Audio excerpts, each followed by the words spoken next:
دی آسمانی کلر څلور کونجي ساين بورډ ته وګورو د کې نه اسرا دایره ګول ته دی دی مطلب دی چې دا کار لازمی کول دی چې شي کار دی وګوره خپا جوړه دی بریک جوړ دی لاندې ور ملي کړي چې چیک بریکس مطلب دا چې تاسو خپل ګاډي بریکونه چیک کو دا یو انتهایی لازمی ساين بورډ دی کله چې سخت اترای رسی هغه نه پهله تاسو دا ساين بورډ ملويږي تاسو به خامخا خپل بریکونه چیک کوو ګاډي ولا صدا صحیح کار کوي که نه کوي همیشه یاد وساتو چې بارانه کې ډیر خیال بساتو بارانه کې باران د واجنه د ګاډي بریک پیډونه لامد شي راوټر یې لامد شي نو فریکشن کم شي ګاډي بریکینګ کیپیبلیټي دوران نه وي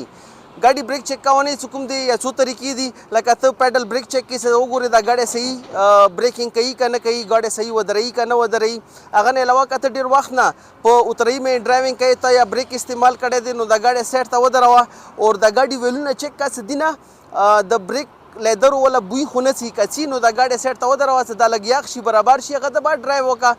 د بریک آیل ګاډي ولا خامخا چیک کړه هغه نه علاوه چې کله ته په اترۍ مې ګاډی چلایې نو ته به همیشه وړو ګیرونو کې ګاډی چلایې که تاسو سره مینول ګاډی دی نو ګیر 2 اور 1 استعمال وکړه که تاسو سره اټومیټک ګاډی دی 2L یا 2-1 استعمال وکړه چې د ګاډي انجن بریکینګ زیات نه زیات وشي او ته زیات نه زیات پیډل بریک استعمال نه کړي چې د بریک لیدر